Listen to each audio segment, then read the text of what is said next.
እዚ ቀለመ ቋንቋ የሆነ ሰዓት ዝሓዝናዮም እዋናውን ኣገደስን ሓበሬታታት ኣለዉ ብቐጥታ ናብቲ ዜና ከነስገረኩም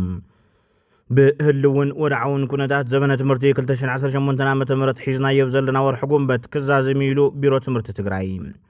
ዘመነ ትምህርቲ ዝዓመት ሓደ ወርሒ ቀዲሙ ብምዝዛሙ ዝጎድል ትምህርቲ የለን ክብል ወሲኹ እቲ ቢሮ ሓላፊ ቢሮ ትምህርቲ ዶክተር ኪሮስ ጉዑሽ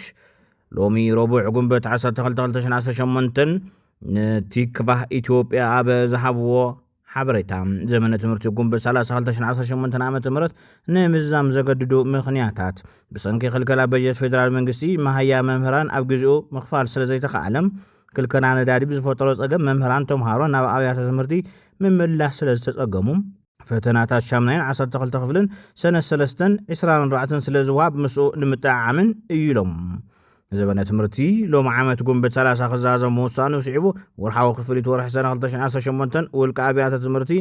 ክኸፍል ድዩ ኣይኸፍልን ዝብል ሕቶ ወለዲ ተምሃሮ ኮይኑ ተላዒሉሎም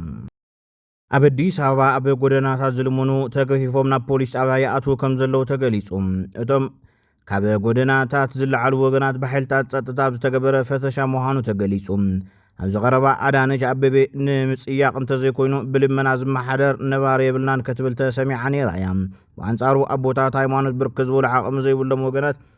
ካብ ዝተፈላለዩ ክፍለ ሃገራት ተሰባሲቦም እዮም ናብ ኣዲስ ኣበባ ዝኣትዉ ዘለዉ ክብል ተመስኪሩ ውድብ ሕቡራት መንግስታት ኣብ ዝቐረባ ዘውፅኦ ጸብጻብ ኢትዮጵያ ልዕሊ 72 ሚልዮን ህዝባ ብጥሜት ዝሳቀይ ዝብል ጸብጻብ መውፅኡ ይዝንጋዕን ካብ ዝሓለፈ ጥሪ ኣብ ጎደናታት ኣዲስ ኣበባ ዝነበሩ ወገናት ጽባቐ ከተማ ከተበላሽዩኹም ብዝብል ካብቲ ጎደናታት ተላዒሎም ናብ ካምፕታት ከም ዝተወሰዱ ገለ ጸብጻባት ዝሕብሩ ኮይኖም ሕዚ እውን እቲ ግፋ ንሱ መሊሱ ከም ዝጀመረ እዮም ፍልፍላት ዘረድኡ ዓብዪ ጉጅለ ልኡኽ መሪሑ ኣብ ኤርትራ ምብጻሕ ክካየድ ዝቐነየ ሚኒስትር ጉዳያት ወፃኢ ግብፂ ዶክተር በድር ምስ መንግስታዊ ማዕኸናት ዜና ኤርትራ ሰፊሕ ቃለ መሕትት ኣካይዱ በድር ዓብድልዓጢ ከም ዝበሎ ዝምድና ግብፅን ኤርትራን ዓብዪ ዓይነታዊ ገስጋስ ኣመዝጊቡሎም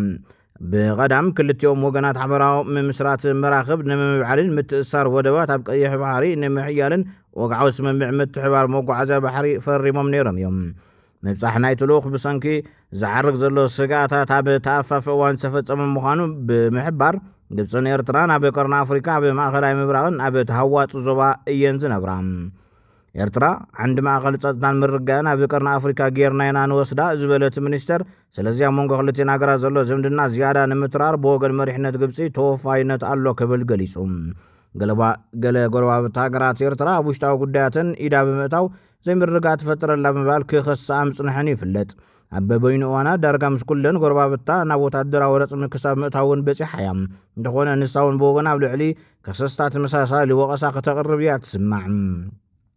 ኣብቲ ምስ ፕሬዚደንት ኢሳያስ ኣፈወርቂ ዘካይድዎ ሰዓትን ፈረቓን ዝወሰደ ርክብ ርእቶታት ዝተቐራረበ ምዃኑ ከም ዝተረድአ እውን ሚኒስተር በድር ጠቒሱ